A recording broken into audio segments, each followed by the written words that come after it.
Hey everybody, it's Sean with Price and Price Realtors. Just wanted to shoot a quick video. We've been getting a lot of questions from our buyers um, with what our feelings are with what the market's going to be doing, with it appearing to be softening a little bit.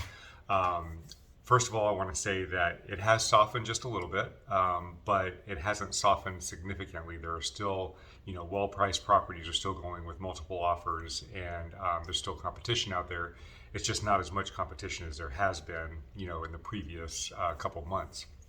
But a lot of people seem to be concerned that we've hit a peak and that we're going to be at a point where the pricing is going to start dropping and the market value is going to start dropping. So people are afraid to buy at this price point. So there are a lot of opinions out there, and there are a lot of people saying that yes, a market crash is coming. But I do a lot of research. I do a lot of studying from people that know a lot more about the real estate market in general than I do. And there's a couple things to consider when you're looking at the real estate market. Number one, you have to consider the area that you're in. So, for example, here in Northern Virginia, we have a very unique economy here because we have the government, we have a lot of large corporations, we have a high net worth in this area. So there is a lot of stability in this market. Even in times of turmoil nationwide, this market seems to stay pretty stable.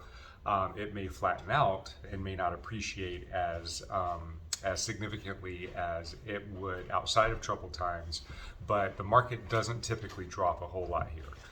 There was, in 2007, 2008, there was a little bit of a market drop here, but when you compare that to what happened nationwide, it still was not as significant as it was in some areas of the country. So that's one thing to consider, is that we have kind of a protected economy here because of the government and so on here in Northern Virginia. The other thing to consider is after 2007, 8, 9, and 10, when all of that happened, when the huge market crash and economy crash happened, there were changes that were put into place as far as lending is concerned. So the homes that are purchased now, up until recently, people have had to put money down. They've had to be well qualified. There hasn't been all the predatory lending that was out there at that time. And there's been a lot of safeguards that have been put in place, and those safeguards are kind of a pain for trying to borrow money, but they're good because they have set up a stable buyer's pool. So people that have bought property over the last 10 years have bought property with money down, have been qualified buyers. They have equity in the home at the time that they purchase. When you throw on top of that the fact that appreciation has been happening, especially over the last couple of years, everybody who owns a home, or the vast majority of people, do have equity in their property. So this is important to consider when a lot of people are concerned about the market dropping.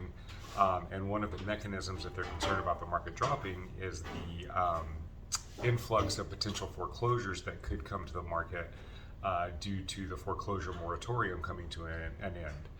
Well, while this could happen, and in some parts of the country, there, like in Dallas, Fort Worth, and some other markets, it's my understanding that they do have a large number of foreclosures that could enter the market. But these foreclosures are going to look different than the typical foreclosures of the past, because these homeowners still have equity in the property. They've still had significant appreciation. So they still have this equity. They're not upside down in these properties. So someone who might not be able to catch up on their payments, it's not going to make sense for them to go into foreclosure. What's going to make sense for them is to put their house on the market at the current market value. So what will likely end up happening is, as the buyer's market, or as the seller's market kind of slows down, buyers have been getting fatigued, more inventory comes to the market, we'll probably see a flattening of this appreciation, but we're not going to see a significant decrease in prices because there is still a huge housing shortage. Demand is still much higher than the supply. So even if the inventory doubled, and let's say we've been getting 10 offers on a property, even if inventory doubled, now we're going to be getting 5 offers on a property. So prices aren't going to come down, and you're not going to see a lot of cheap property entering the market because, like I said, there's not a lot of people that are upside down.